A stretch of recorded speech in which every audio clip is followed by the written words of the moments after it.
All right, so in this lecture, we're going to discuss the god Hades, the goddess Demeter, and her daughter Persephone.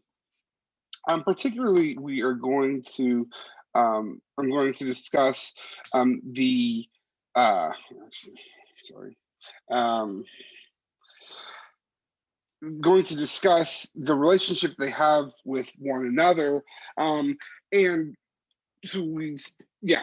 Um, the relationship they have with one another, the ways they're connected, and then sort of see one of these, sort of the real world application of one of these myths and some of the things that surround or that sort of are rituals that are associated with these myths that we have. So the god Hades, of course, is the ruler of the underworld. As the ruler of the underworld, he presides over the souls of the dead. We'll get more into the underworld as we talk about. Actually, probably use the myth of Orpheus as the chance to talk about the underworld. And we'll talk more about sort of this idea of the underworld. But suffice to say, for now, that of course, Hades is not evil or satanic in any way. Um, then the concept of like Hades as in the realm that Hades is in charge of is not like the Judeo-Christian idea of hell. It's just sort of it's a place inside the earth where souls sort of wander for eternity. We see Hades because of his relationship to Demeter and that I should mention the chthonic god. So he is what's considered a chthonic god, um, not an Olympian, not an Olympian. I should also mention that in a lot of these representations of Hades in like films and things like that, Hades is often the bad guy. Hades is not, we don't have any myths where Hades is attempting to like usurp Zeus out of jealousy for of Zeus's position. Hades, like every other of the children of Kronos and Rhea, they are the manifestation of part of like this the physical world or the world, and so someone has to do it. Hades is assigned this as one of the three sons of Kronos and Rhea, and he rules in the underworld um, contently. We'll actually look at some of his epithets, but yeah, he rules contently. He's also, like I said, a god of crops, and that usually is associated, of course, with his association with Demeter and Persephone. Oftentimes, we're going to see him represented. So I have this representation here, the statue here. He has this crown that he wears. Other than that, he looks very much like Zeus. He has a scepter that is actually instead of a trident, it's like a bident. I don't know how else to describe it. It has sort of like two prongs. They could be. There are lots of things that they could be. And he's usually flanked by his three-headed dog Cerberus. Of course, he's known by the names Pluto and Dis to the Romans, although Pluton is one of his Greek names.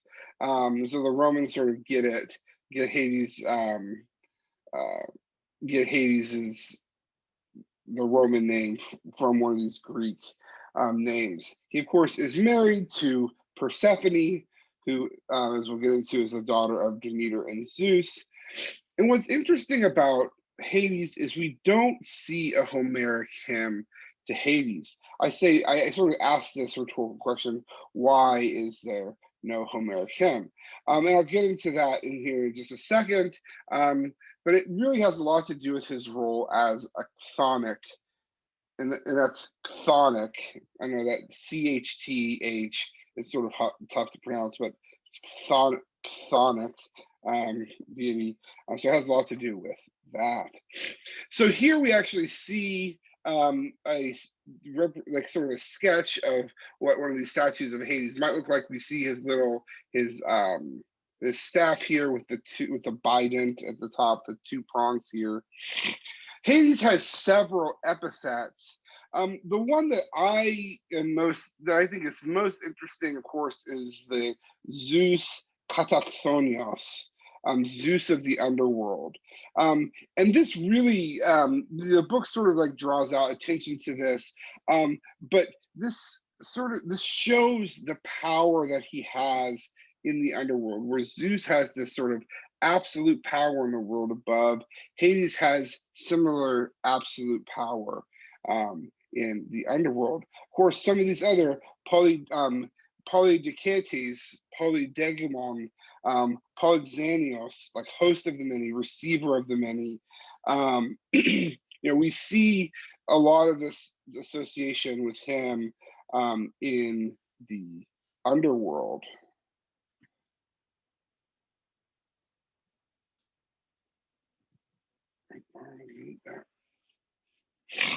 Okay. So here we actually have, I mentioned him as a chthonic god, and why we don't really see a Homeric hymn to him. So chthonic deities are worshipped differently than our Olympian deities. In the discussion of Hermes, because since Hermes is a trickster, we're going to get into the discussion of Prometheus and fire and sacrifices to the Olympians and things like that. But for now,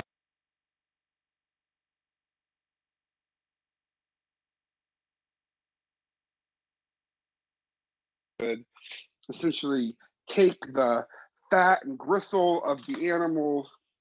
They would wrap it in the skin, and they would wrap all the bones, the grit, the fat, and the gristle, wrap it in the skin and burn it. And they would essentially burn the fat, and the air would go up, and the gods would breathe in the air, and this is how they were fed. And this has to do with basically them being tricked to not eat the meat, but only the fat and gristle. Anyway, so chthonic deities, the sacrifices are done differently. So for a chthonic deity, you actually make the sacrifice of the blood of the animal is the sacrifice. The animal is led into a ditch. Sorry, this is a little graphic. The throat is slit, and the blood seeps into the ground. This is how these chthonic deities take in the manifestation of the sacrifice. I had it sitting on this slide for a few minutes. This is actually the remains. So another thing we don't see of Hades is temples all over the Mediterranean. Again, chthonic deities don't have a lot of temples, and mostly this is because you don't necessarily want chthonic deities. It's not like you're gonna. Yeah, there just aren't a lot of these. The rewards chthonic deities can give are less, and Hades is a little scary. He's not someone you necessarily want to invoke and bring on to and owe something to. Because his minions are like the manifestation of death and things like this. We do have, in rare occasions, we do have temples to Zeus. So this temple here is actually in modern day Turkey, in the modern day city of Pamukkale, which actually this is sort of a resortish sort of town now, but it was a necropolis in the Roman world, which means, basically it was a place that sick Romans would go to to heal and to get better, or they would just sort of go there to die. It's sort of like the sanitariums in the United States. Actually, there a lot of the famous sanitariums were in Battle Creek, Michigan, which is where like cereal, actually Kellogg cereal and stuff like this, get their start there. That is a probably something you don't absolutely need to know for this class. But anyway, so this is one of these, this is one of the few, if not the only, I'm trying to think, it might be the only temple that we really have any remains of for Hades. What of course is interesting about this, and actually I'll go to the next slide here because we sort of have this like a modern representation of what this might have looked like laying on top of it here. What's interesting is you have the baths, but it's all about where the Olympian deities. I mean, think about we've talked about the Parthenon up on the highest mountain, and it's the highest building on the highest mountain. So this idea of for the Olympian deities, you know, while they don't have to be on mountains, they're coming out of the ground, and you walk up steps to enter into the sanctuaries. For the chthonic deities, and particularly Hades here, you would walk down into the earth, down into the earth. Here we actually have this, and actually I'm going to go back really quick here. We have this actually, hopefully you can see the mouse here. If not, if you look sort of in the middle top, you have this like hole right here. It's not really represented here, but you sort of can see something similar here on the left. Is basically what's interesting about this place, about this temple, is it's right over a natural, I mean, this whole city has a natural hot spring. That's why it's actually a resort today. You can go swim amongst Roman ruins of a bath that used to be built over these hot springs. And the water is naturally warm coming out of the ground, but it also is very sulfury. So there are natural sulfur pockets here. And so this hot water, steam, and sulfury water came out of the earth here. And so this is essentially considered to be an entranceway into the underworld, an entranceway into Hades, which is really, and so really interesting on this one temple. Of course, like we only have very little remains. We don't necessarily know what went on here, but again, think about being under the earth, and so how sacrifices are made, all of these different things. So really, that's it about it when it comes to Hades, which is really interesting. I mean, here we have one of these major deities, and really there just aren't a lot of stories about him. Mostly his story revolves around the marriage to his wife and what sort of transpires there. So I want to first start by discussing Demeter. We'll get into Persephone, and then we'll get into the myth. So Demeter, also known as Ceres by the Romans, is the goddess of grain and of the harvest. She is also one of the children of Rhea and Kronos, and that she has a child with Zeus. But unlike Zeus's children with Hera, Persephone, as far as we can tell, Persephone is, in representations and stories, is just no negative connotation to Persephone. What's interesting is a lot of times this having Persephone with, so this union, if you will, of Demeter and Zeus is referred to as a hieros gamos, but where a lot of these hierogamoi of the past have to do with like marriage, this one doesn't really have to do with that. We don't see like a marriage between Zeus and Demeter, just sort of like this coupling to sort of produce Persephone. And so I sort of asked this question, maybe what might this introduce and imply about marriage, how we think of it, or how we think of it. As a god of grain and the harvest, Demeter also has strong connections to fertility and the great mother goddess, which is something that we discussed in the introduction. And I'm going to get to that here in a second. And we see Persephone is her only daughter.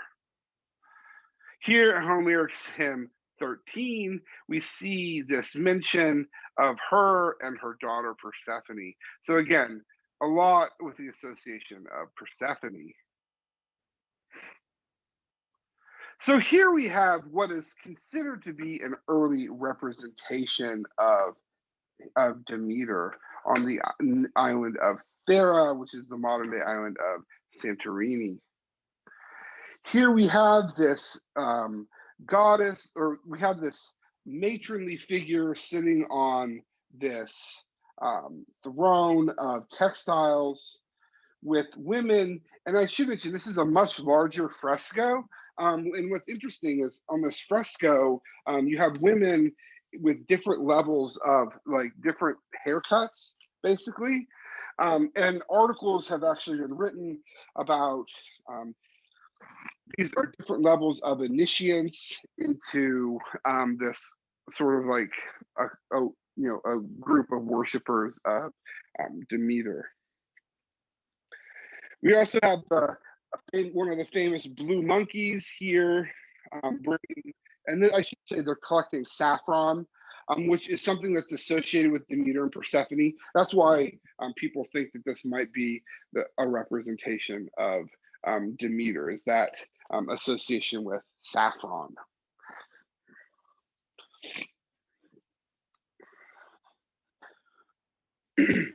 So yeah, so this may or may not be Demeter. There's not anything that like labels this as Demeter, but like I said, because of like this idea of fertility, crops, things of that nature, and those mother goddesses, which is part of the mother goddess worship earlier in Greece. Some people think that there's that natural progression. Alrighty. So Persephone, we'll get into the story of Persephone here in a second, but Persephone is also commonly known as Kore. I have a niece whose name is Cora, and we were talking about this the other day. Well, she's very young.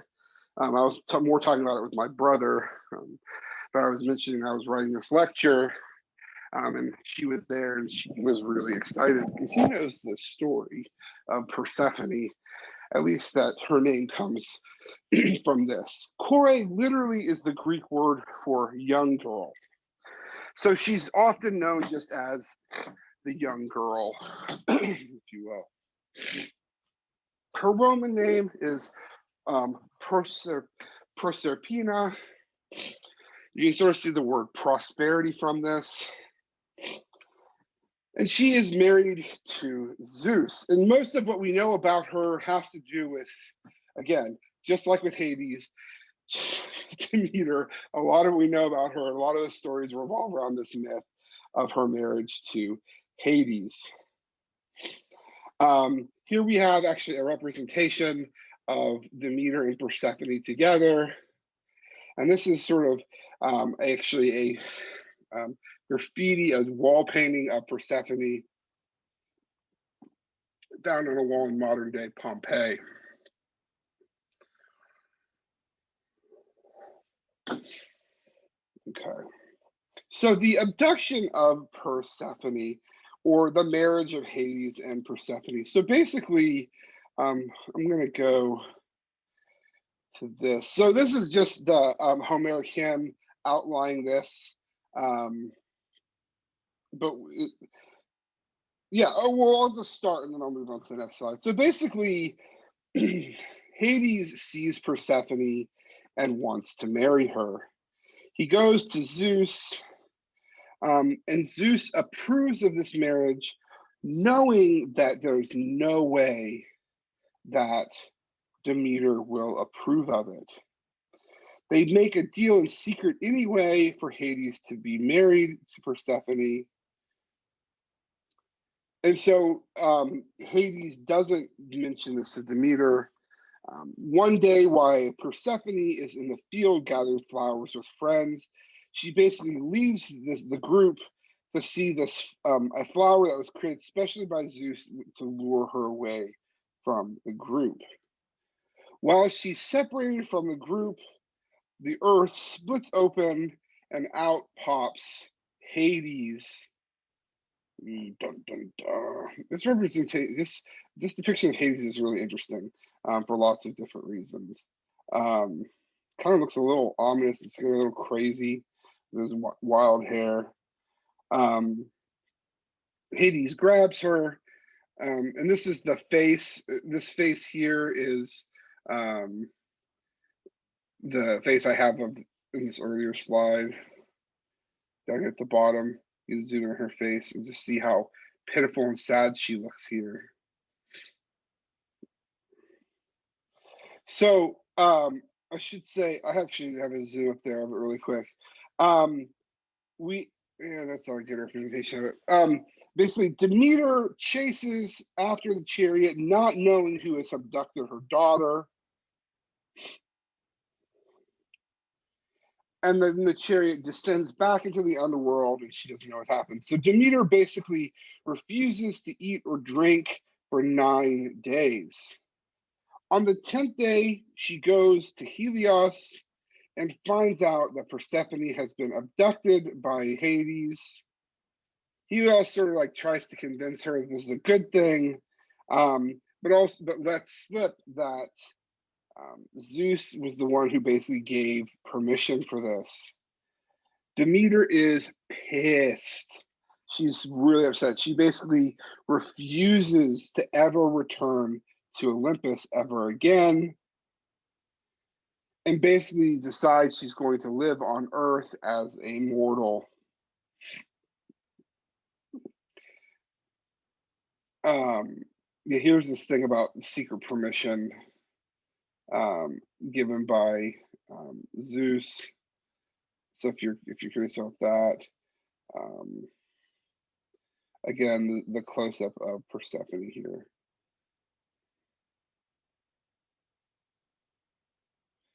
Man, I got a lot. Actually, so I'm going to take a break from the story really quick here, just to talk about some of these representations. So here we actually have this vase. This, of course, has Hades and Persephone. Persephone wearing her crown. This is really not a story of the abduction. Um, this is probably Hermes here on the right, possibly Demeter here on the left. This probably has to do with Hades bringing Persephone back from the underworld. Again, and I should mention, and the reason I have these slides in here is because, I mean, I mentioned how most of the stuff we know about Hades is associated with this myth. Most of the representations of Hades we have are also associated with this myth. So here we have this, another fresco, another wall painting from Rome with Hades and Persephone, this vase once again. The statues of the statue of Persephone with Hades, the statue you saw of Hades earlier. Again, these were put together. These are meant to be together. Or Persephone, this thing she's holding in her right hand probably would have had some sort of like barley or that's yeah, some sort of barley-ish type grain coming, like, growing out of it. Again, on the left, we have Hades and Persephone with this fruit, with this different grains. Um, so again, that association with crops that sort of Hades gains through his association with Persephone. So what I should mention, and as I mentioned about Demeter, is Demeter is this goddess of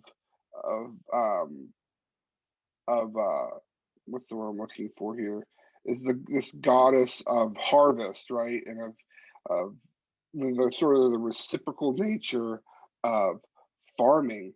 So after she refuses to go to Olympus, she goes to the city of Eleusis for a year. It's here that she begins to nurse Demephon, who is the son of the king of Eleusis, and she actually attempts to make him immortal um, as his nurse. It's here that we actually see Demeter laugh for the first time in the house of the king at Eleusis. While she's attempting to make Demephon an immortal, she's discovered, and she reveals herself to the people, to the king's household, to be the goddess Demeter, and demands that they build her a temple in Eleusis. And this comes in later when we have these rites of the Eleusinian mysteries.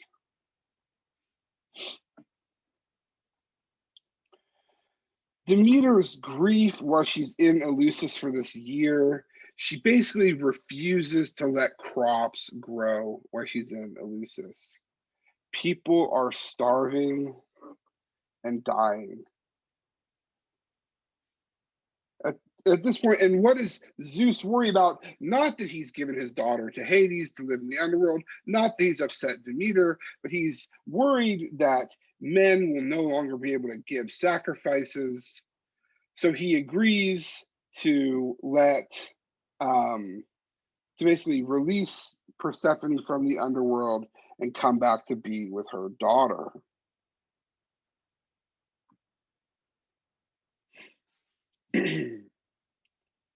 So Persephone, he said, and I should mention, he sends Hermes down into the underworld. We'll talk about Hermes as boundary crosser later. But before she leaves, Hades gives Persephone something to eat, which of course is the pomegranate. He gives her the seed of the pomegranate to eat. She eats it. And it's actually interesting that the Greeks chose the pomegranate for this. The pomegranate, of course, has these cavities of these little. If anyone's ever opened a pomegranate before or eaten one, I'm sure most of you have. Of course, the little kernels inside are filled with red liquid, and that will stain your clothes. It's sort of the color of blood. And actually, the pomegranate very much sort of looks like, when you chop it open, sort of looks like a heart a little bit. So they're sort of like looking at this like deeper meaning of what the pomegranate is meant to represent. So as Persephone comes up with Hermes, it's discovered that she ate this pomegranate.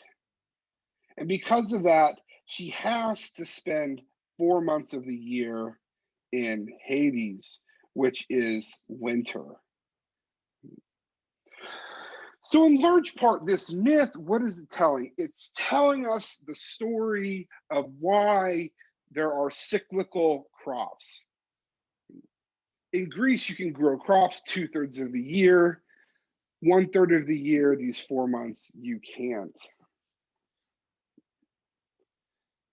And so it's a way of, like I said, it's a way of sort of talking about the reality of just crop growing.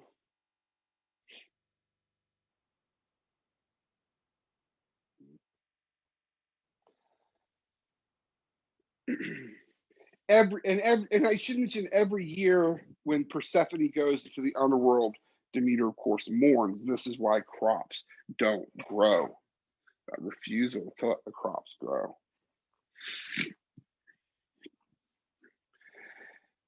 After this, though, Demeter, happy that she gets to spend some time each year with her daughter, agrees to basically let crops grow again. And she returns to Eleusis happy, and she sets up secret rites here at the city of Eleusis, who of course has built her a temple.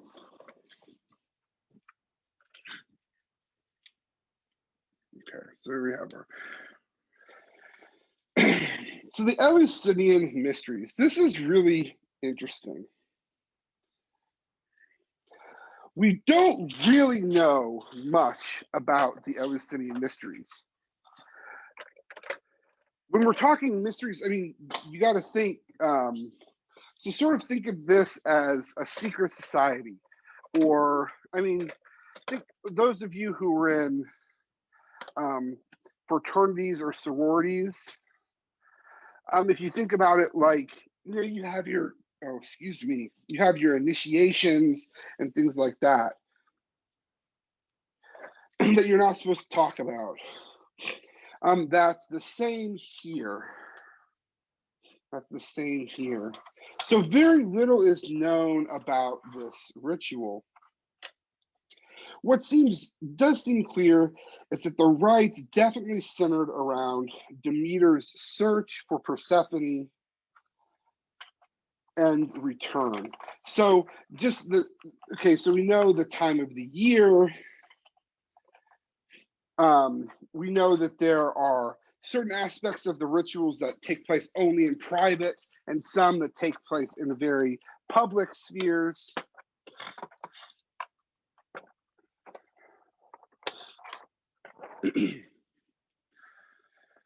We do definitely have sort of like, if you will, not really, but the Hierophant or some sort of like priest who oversees the mysteries.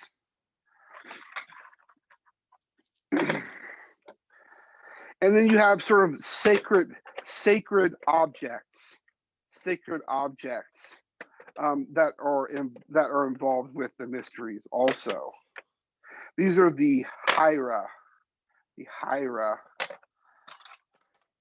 What these Hiera are, we just don't know.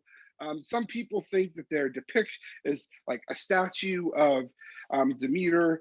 All we know is they're holy things. Some sort of holy thing associated with the ritual being performed. These Eleusinian mysteries took place in the months of September and October. And in large part, it's about renewal and regeneration, right? Return, the growth and the regrowth of crops.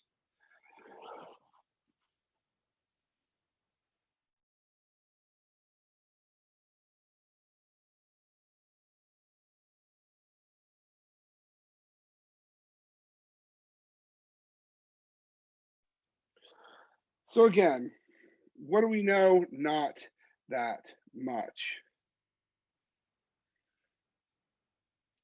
This is sort of just a reiteration of some of the things we saw on the previous slide. So we know that like part of it though, I mean, it does revolve around, we have things going on in Athens, and this Eleusis is not that far from Athens. I should mention, I don't think I mentioned that. And so part of what we know is that there is this procession back and forth to Athens. So basically initiates would meet at Eleusis. There would be some sort of like cleansing. Sacrifices and prayers would be offered. There would be an honoring of Asclepius, who is the god of healing. And then we have this procession basically from Eleusis or from Athens back to Eleusis, where they would carry torches, they would chant prayers and sing hymns. Days 6 and 7, of course, secret parts of this initiation were performed.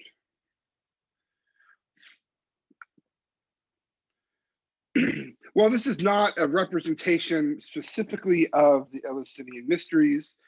We do have representations of some of the things that might have went on in some of these secret societies. This is actually from the House of the Mysteries in Pompeii, where it depicts certain rites of one of these mystery cults. Now, what those are, what those represent, of course, we don't have some sort of script to go with that. So really what's most important is here we have this manifestation of a myth inside of a ritual, like inside of a religious and ritual, um, what's the word I'm looking for here? Um, religious and like ritual rite that's being performed. There's nothing to sort of, there is no practice that's associated with, you know, with the marriage of Hera. There's not, there's not some ritual to represent the birth of Athena. I mean, there are things with like her gaining, anyway. But it's another one of these physical manifestations of a myth in practice. So what I really want you to get from this, of course, is the idea with Hades, even because what does Hades represent? The underworld, the cyclicality of life, right? We're all destined to end up in Hades someday. Right? Crops grow and die and are reborn. All right. Well, that's all I have. Oh, I guess I do have this idea of some of these things, right? So, what does this mystery explain? Of course, you don't have to answer these, but harvest, winter, death, rejuvenation, immortality, afterlife, something related to those effects. All right. So as always, if you have any questions, don't hesitate to message me, email me, or send me something on the group me. Yeah, that's all I have for this one. So I guess I will catch you next time.